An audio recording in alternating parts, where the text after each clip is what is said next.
Hello everyone, welcome back to the new video of this playlist. आज की video में हम कुछ नए कंसेप्ट पढ़ेंगे, like multi line print statements, type function और the types of keywords in Python. So let's create a file quickly.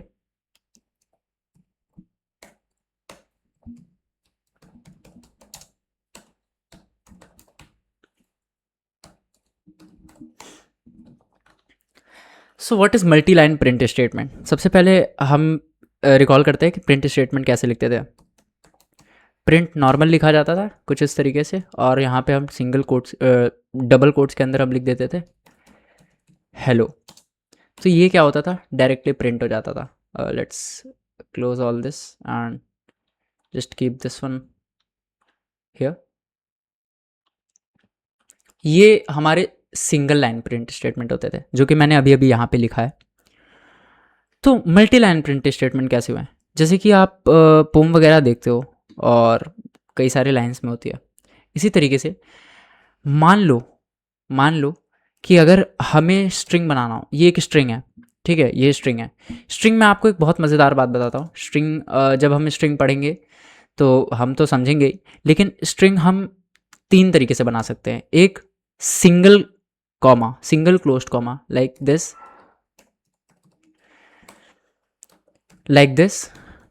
या फिर डबल कोट्स का यूज़ करके जैसे हम बनाते आ रहे थे,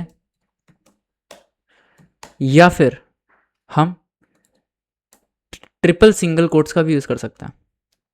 सो हम ऐसे लिख सकते हैं, या फिर हम ट्रिपल डबल कोट्स का यूज़ कर सकते हैं। Yup, it is possible indeed. तो ये सारे तरीके से हम क्या बना सकते हैं, स्ट्रिंग्स बना सकते हैं। आई नो कि ये थोड़ा फैसिनेटिंग लग रहा है, काफ़ी अजीब लग रहा है, बट यप वी कैन। तो अभी तक हम लोग डबल कोट्स का यूज़ करते थे। अगर आप चाहते हो कि आप प्रिंट स्टेटमेंट कुछ इस तरीके से बनाओ और आपको इसके अंदर कोई स्ट्रिंग लिखना है, तो आप ऐसे भी लिख सकते हो, इसमें कोई दिक्कत नहीं है, इट्स ऑल करेक्ट। या फिर आप करना चाहते हो प्रिंट और आप चाहते हो कि ट्रिपल कोट्स का यूज़ करना है, ओके, आपने हाई किया, ट्रिपल कोट्स बंद कर दिया, इट्स ऑल्सो ट्रू। अगर हम इन्हें रन करेंगे तो सबका रिजल्ट प्रिंट हो जाएगा। Let's focus on this one only, this one triple quotes, या फिर दिस वन ट्रिपल कोट्स, जो कि एक सिंगल है और एक डबल है इन्वर्टेड में। होता क्या है कि जब हम मल्टी लाइन प्रिंट स्टेटमेंट लिखते हैं, पहली बात, हम मल्टी लाइन प्रिंट स्टेटमेंट तभी लिखते हैं जब हमें सिंगल प्रिंट स्टेटमेंट से कई सारे वर्ड को अलग अलग लाइन में प्रिंट करना है without escape sequence character. Yup, we are not using escape sequence character. आपके मन में सबसे पहले यही आया होगा कि मतलब ये लेक्चर की हमें ज़रूरत क्या है, मतलब हम क्यों चाहते हैं मल्टी लाइन प्रिंट स्टेटमेंट सीखना जबकि हम बैकस्लैश का यूज़ कर सकते हैं। Of course we can, but मान लीजिए कहीं टेस्टिंग के दौरान आपको चेक करना है, कुछ काम है आपको, और आप चाहते हो कि मतलब जो चीज़ें एज इट इज़ आ रही हैं वो एज इट इज़ प्रिंट हो जाएं। ऐसा ना हो कि जो चीज़ सिंगल लाइन में आ रही है वो सिंगल लाइन में प्रिंट हो, लेकिन जो चीज़ मल्टी लाइन में आ रही है वो मल्टी लाइन में प्रिंट हो। जब आप ऐसा चाहते हो तो आप यहाँ पे एक वेरिएबल पास करोगे ट्रिपल कोट्स के अंदर, तब वो ऐसे काम करेगी। वो चीज़ हम जब अच्छे से पढ़ेंगे तब इस चीज़ को हम समझेंगे। लेकिन अभी के लिए अगर मैंने ऐसे लिखा और फिर मैंने नीचे स्पेस दे करके फिर नीचे एक बार एंटर मार के फिर लिखा PYTHON, कुछ इस तरीके से, और अगर मैंने इसको प्रिंट किया तो ये अलग अलग लाइन में आना चाहिए। You gas can see hello world, I am प्रखर, आई एम पाइथन। पाइथन भी पूरा नहीं लिखा हुआ है actually, so let's complete it. तो अब आप बहुत अच्छे तरीके से देख पा रहे हो कि ये अलग अलग लाइन में आ रखा है। अच्छा, ये एक्स्ट्रा स्पेसेस को ख़त्म करते हैं एंड लेट्स सी कि कैसे फॉर्मेट हो रहा है ये। So you gas can see hello world, I am Python, ये इस तरीके से आ रहा है। तो मतलब अलग अलग लाइन में आ रहा है without using escape sequence character, without using new line character. So जब हम ट्रिपल ऐसे कोट में लिखते हैं, ट्रिपल डबल कोट्स में लिखते हैं या फिर ट्रिपल सिंगल कोट्स में लिखते हैं like this, let me just copy this entire statements. अगर कोई पूछना चाहता है कि ये मैं कैसे कर रहा हूँ कंप्लीट स्टेटमेंट, तो मैं शिफ्ट एरो की का यूज़ कर रहा हूँ and then shift alt arrow down का यूज़ कर रहा हूँ, तो इससे पूरा सिलेक्ट होकर के पूरा कॉपी हो जा रहा है। अगर आपको ना समझ आया तो एक बार पूछ सकते हो कमेंट बॉक्स में, मैं आपको कमेंट बॉक्स में समझा दूंगा। ये दोनों काम एक ही करते हैं, देख सकते हो दोनों एक ही काम कर रहे हैं। ये भी मल्टी लाइन कमेंट है, ये भी मल्टी लाइन प्रिंट स्टेटमेंट है, ये भी मल्टी लाइन प्रिंट स्टेटमेंट है। तो हमने मल्टी लाइन प्रिंट स्टेटमेंट सीख लिया। अब वो आप फिगर आउट कर लो कि कहाँ कहाँ आप यूज़ कर सकते हो, क्योंकि ये काफ़ी नीश यूजेज में आता है, मतलब डिपेंड करता है कि आप प्रोग्राम कैसा बना रहे हो। ओके, ये एक कंसेप्ट था जो कि मुझे लगा कि जब मैं सब पढ़ा रहा हूँ तो मैं ये क्यों छोड़ूं, और ये चीज़ मुझे पता थी, तो काफ़ी लोग स्किप कर देते हैं ऑल दो, बट पता थी तो I thought why not to create one more video just to explain this kind of stuffs. Now we will talk about the type function. What is type function? So मैंने एक variable बनाया a is equals to 2, मैंने एक variable बनाया b is equals to 69.69 sorry, फिर मैंने एक variable बनाया name is equals to duck, पता नहीं क्यों मेरे दिमाग में duck आया, but of course we have to create strings. फिर मैंने एक डक बनाया, okay, then I created bool, bool is equals to TRUE, बस देखते जाओ, टेंशन नहीं लेना, बस देखते जाओ, not is equals to none. अब मान लीजिए आपके पास भी इसी तरीके से कई अलग अलग टाइप के डेटा हैं, कई अलग अलग टाइप के डेटा हैं, और आप जानना चाहते हो कि वो किस टाइप का डेटा है, मतलब उस डेटा का क्या टाइप है। ऑल्दो हम डेटा टाइप नेक्स्ट वीडियो में पढ़ने वाले हैं, लेकिन अगर हमें समझना है कि वो डेटा किस टाइप का है, तो हम एक फंक्शन का यूज़ करते हैं जिसे हम कहते हैं टाइप फंक्शन। तो हम यहाँ पे टाइप फंक्शन को हमेशा प्रिंट स्टेटमेंट के अंदर यूज़ करते हैं ताकि वो हमें आंसर दे पाए। तो टाइप फंक्शन क्या करता है, टाइप फंक्शन फेच करता है type of the past argument inside it, and print statement क्या करता है, टाइप फंक्शन के अंदर जो भी डेटा फेच हुई है उसको प्रिंट करता है। तो TYP, इसे कहते हैं नेस्टेड फंक्शन पास। ये हम फंक्शन के अंदर फंक्शन पास कर रहे हैं तो इसे नेस्टेड फंक्शन पासिंग कहते हैं। तो अब हम यहाँ पे टाइप बना दिया। अब हम अगर टाइप A करेंगे तो सबसे पहले टाइप फंक्शन क्या करेगा, कहेगा इस पैरेंथेसिस से, ठीक है, ये पैरेंथेसिस हम सबको पता है क्या काम करता है, A की वैल्यू निकालेगा। A वेरिएबल, A लिटरल का क्या है वेरिएबल, 2 है, तो इसके पास 2 आएगा।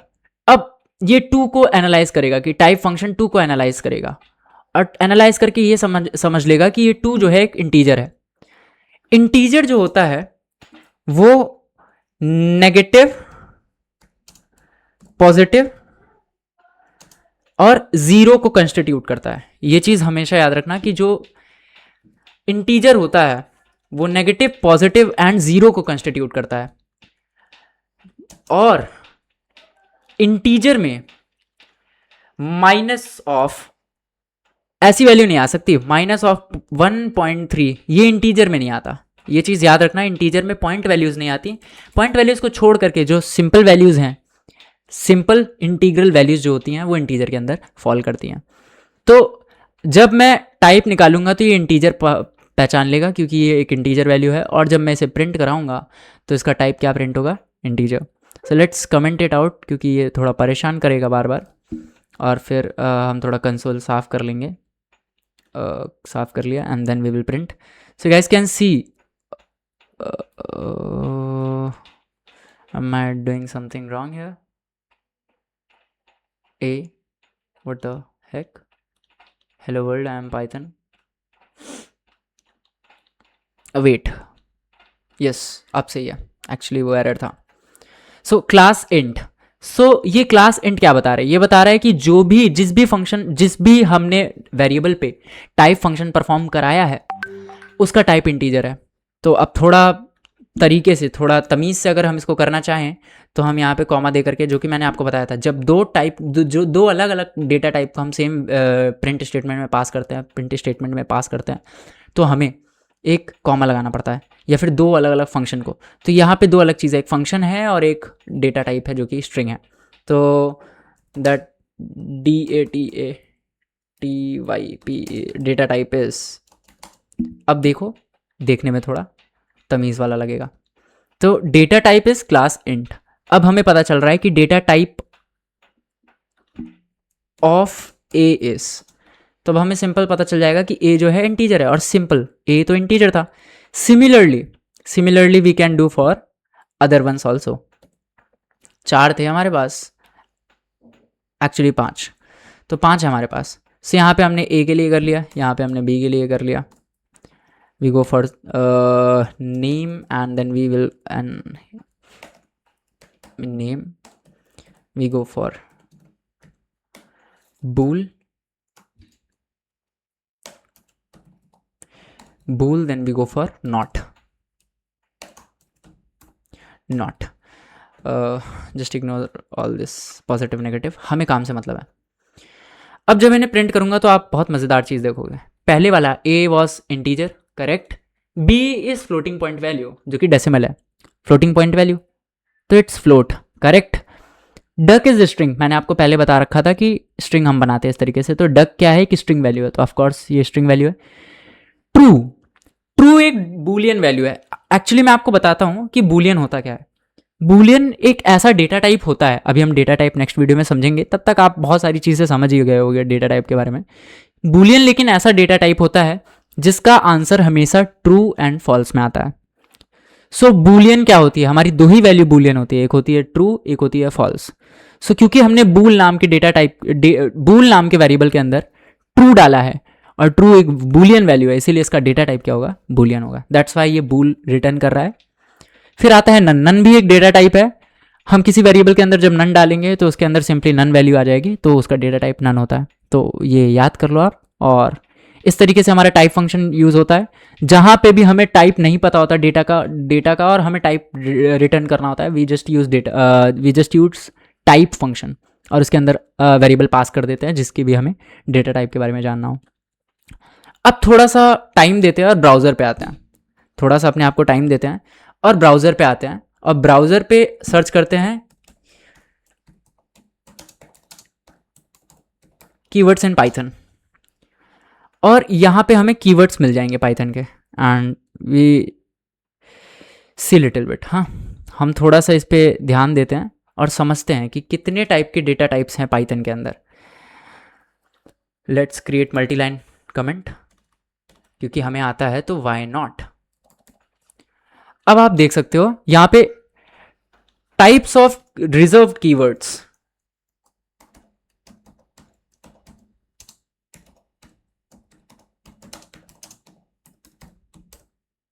Reserved keywords in Python, okay. So reserved keywords in Python कितने होते हैं आप देख लो, काउंट कर लेना। 33 से 35 होंगे। कुछ नए भी आ गए हैं, सो इसमें सारे अपडेटेड होंगे। You guys can C 1 2 3 4 5 6 7 1 2 3 4 5 7 5 35 keywords we have here. तो 33 पहले थे, फिर बाद में कुछ नए ऐड हो गए हैं, जैसे कि आपका बाद में ऐड हुआ non local, and lambda is also added later, and yield is also added later, async also added later. So कुछ नए कीवर्ड्स जो हैं बाद में ऐड हुए हैं, अलग अलग पाइथन वर्जन के अपडेट के साथ। Right now it's Python 3.5 I guess so. So अब ये कीवर्ड्स क्या होते हैं, पहले ठंडे दिमाग से समझते हैं कि what are keywords. So keywords are reserved words in Python. जब पाइथन बनाया जा रही थी तो उन्होंने क्या किया कि कुछ रिजर्व्ड वर्ड्स रखे हैं जो कि पाइथन को हेल्प करती है और यूज़र को भी हेल्प करती है कोडिंग आसान करने में। तो उन्होंने कुछ ऑब्वियस चीज़ों को, कुछ ऑब्वियस फंक्शंस को, कुछ ऑब्वियस वर्ड को एक काम असाइन कर दिया, एक टास्क असाइन कर दिया, और वो टास्क असाइन करने के बाद उसे कीवर्ड बना दिया, या फिर उसकी एक मीनिंग अटैच कर दी। देखो, टास्क जब असाइन किया तो वो एक फंक्शन बन गया, और अगर उसके साथ एक मीनिंग अटैच कर दिया तो वो एक कीवर्ड बन गया। तो keywords are nothing but a reserved variable name with some meaning. तो हमें ये चीज़ समझनी पड़ेगी। जैसे फॉल्स क्या है, फॉल्स एक कीवर्ड के होने के साथ साथ एक बूलियन वैल्यू भी है, तो हमें ऑलरेडी पता है। इसीलिए जब हम यहाँ पे ट्रू लिखते हैं, यू गाइस कैन सी यहाँ पे ट्रू है, ट्रू भी एक कीवर्ड है। जब ट्रू लिखते हैं तो ट्रू का कलर चेंज हो जाता है। इसी तरीके से अगर मैं नॉन लोकल लिखूंगा, इसका भी कलर चेंज सा दिखेगा आपको।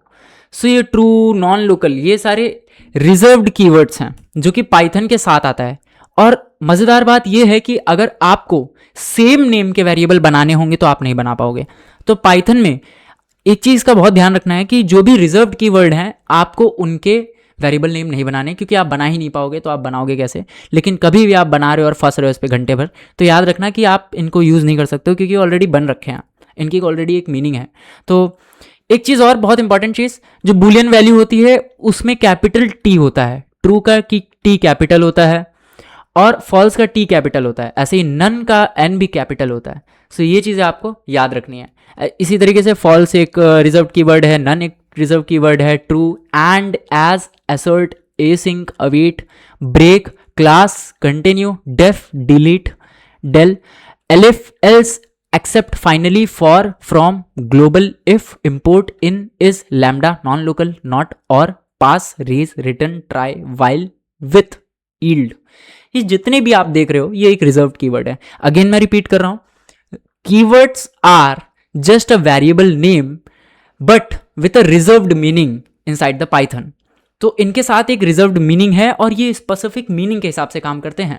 ये आपके बताए हुए मीनिंग से काम नहीं कर पाएंगे, क्योंकि इनको ऑलरेडी डिफाइन कर दिया गया है। कुछ इसी तरीके से जैसे आपके बनाए गए वेरिएबल्स को डिफाइन करके ब्लॉक कर दिया जाए, लेकिन आप इसे ब्लॉक नहीं कर सकते हो, क्योंकि Python dynamically memory allocated language है। जो भी प्रोग्रामर इसे काम कर रहा है उसके ऊपर, उसके लिए, और पाइथन को जो ओरिजिनली डेवलप कर रही है टीम, उन्होंने अपने लिए जो कीवर्ड्स बना रखे हैं, यही एक डिफरेंस है कि कीवर्ड्स को चेंज नहीं किया जा सकता। बाकी तो ये वेरिएबल्स ही हैं विथ सम स्पेसिफिक मीनिंग। आपका भी variable with some specific meaning होता है, बट आपका डायनेमिकली मेमोरी एलोकेटेड है और ये नहीं है। इसी वजह से इनकी वैल्यू चेंज नहीं हो सकती। जब चेंज नहीं हो सकती तो ये एक स्पेसिफिक टास्क ही करेंगे, इसीलिए ये रिजर्व हो गए हैं, फिक्स हो गए हैं। और इनको याद रखो, बहुत मज़ा आएगा। सारे नहीं, लेकिन जैसे जैसे हम आगे बढ़ेंगे हम इन सब के ऊपर बात करते चलेंगे और बहुत ही मज़ा आएगा। सो तब तक के लिए बस मैं आपको इतना ही बताना चाहता था। Thank you very much. In next lecture we will start and study about the data types, जो कि हमने काफ़ी कुछ यहीं पे कर लिया है। तो वो वीडियो लेक्चर बहुत ही आसान और बहुत ही मज़ेदार होगी।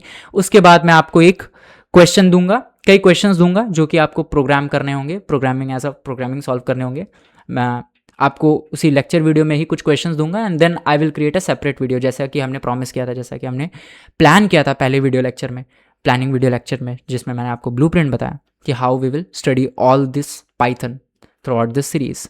तब तक के लिए signing off. Thank you very much.